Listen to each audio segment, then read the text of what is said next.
Good morning বন্ধুরা, শুভ সকাল। এই সকালবেলায় চলে আসলাম আরও একটি ব্লগ করতে। তো বন্ধুরা দেখেন,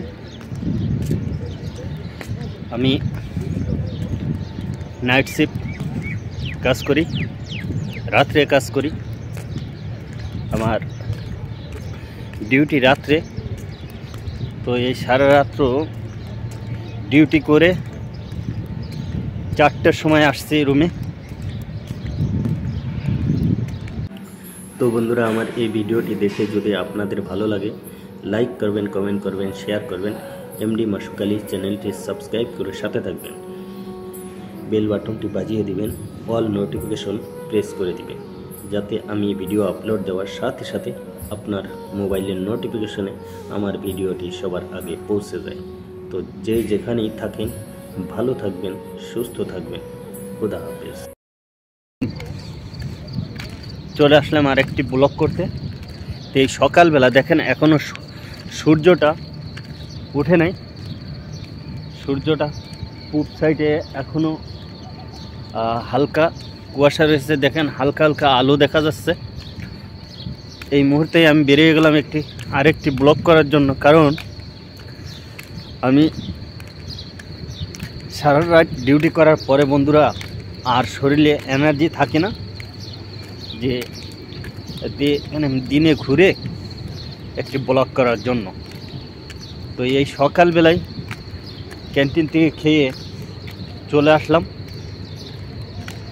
তো এই জায়গাতে ব্লগ করে আমি চলে যাব রুমে যে আবার এই বাড়িতে কথা বলবো। বাড়িতে কথা বলতে বলতে 6টা অথবা 7টা বেজে যাবে। তাই এই 7টার সময় শুয়ে পড়ব। ঘুম আসতে আসতে 7:30। এইভাবে আমাদের রুটিন করে আমাদের কাজ করতে হয়, খাইতে হয়, চলতে হয়। তো এই 7টার সময় ঘুমিয়ে পড়লে 7টা, 7:30, কোনো দিন 8টাও বেজে যায়। ঘুমিয়ে পড়লে তখন আর ওই 12টার সময় আর খেতে ওঠা হয় না খাওয়ার জন্যে। তো আমি ওই চিড়ে ভিজিয়ে রাখি। ওই চিড়ে খেয়ে 4টার সময় এই দেখেন আমাদের কোম্পানির মূল ফটকটা, এই যে আপনাদের দেখাচ্ছে, এটাই আমার কোম্পানির মূল ফটক, 1 নম্বর গেট। তো আমি এই কোম্পানির সামনে লেবু গাছ লাগানো রয়েছে, ফুল গাছ লাগানো রয়েছে। তো দেখেন এই ফুল গাছগুলো এখন আপনাদের দেখানোর চেষ্টা করতেছি। তো যে কথা বলছিলাম বন্ধুরা, আমি 7টার সময়, 7:30টার সময়, 8টার সময় করে শুয়ে পড়ি, তার দুপুরে ওঠা হয় না। তো চিড়ে ভিজিয়ে রাখলে 4:30টার সময় ঘুমের থেকে উঠে ওই চিড়ে খেয়ে, ভিজানো চিড়ে, ওইগুলো খেয়ে আবার ডিউটিতে 5টার সময় যে আমার আবার পাঞ্চিং মারা লাগে। পাঞ্চিং না মারলে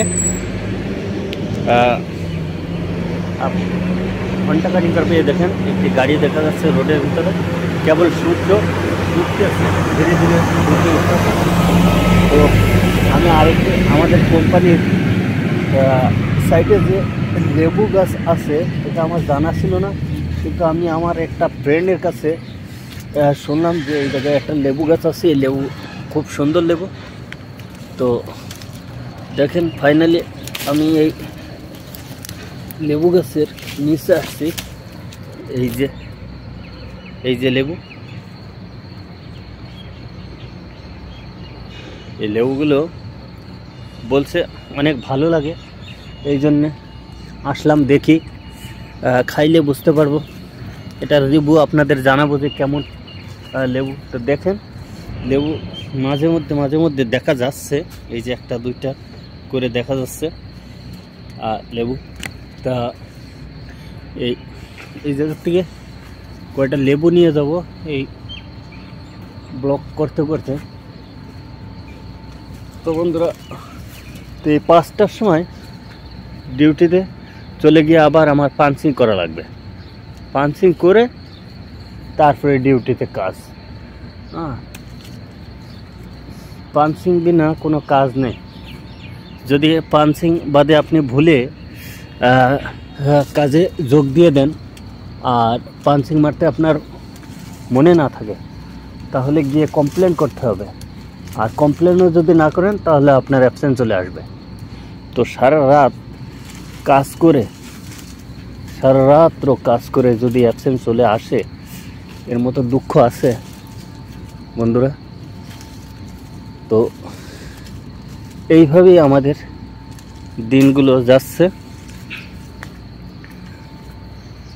এখন লেবু নিতেছি, 4টি লেবু নিয়েছি।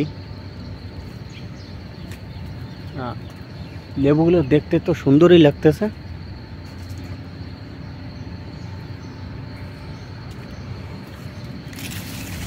আর লেবু গাছটা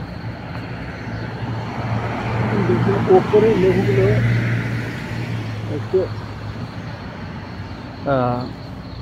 লাগতেছে যেমন পাকছে, কিন্তু নিচে যে লেবুগুলো রয়েছে সব কাঁচা, যা আমাদের যশোরী ভাষায় বলা হয় ফুলো। এখন ফুলো বললে তো আপনারা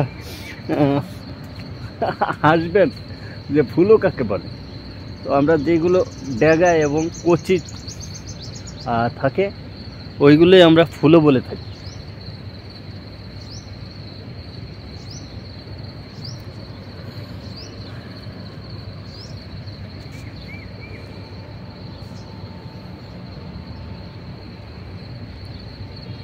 এই কেবল এখন রোদ উঠতেছে, তা রোদটা খেজুর গাছের লাগতেছে, তা বোঝা যাচ্ছে যে কেবল এখন রোদ উঠতেছে।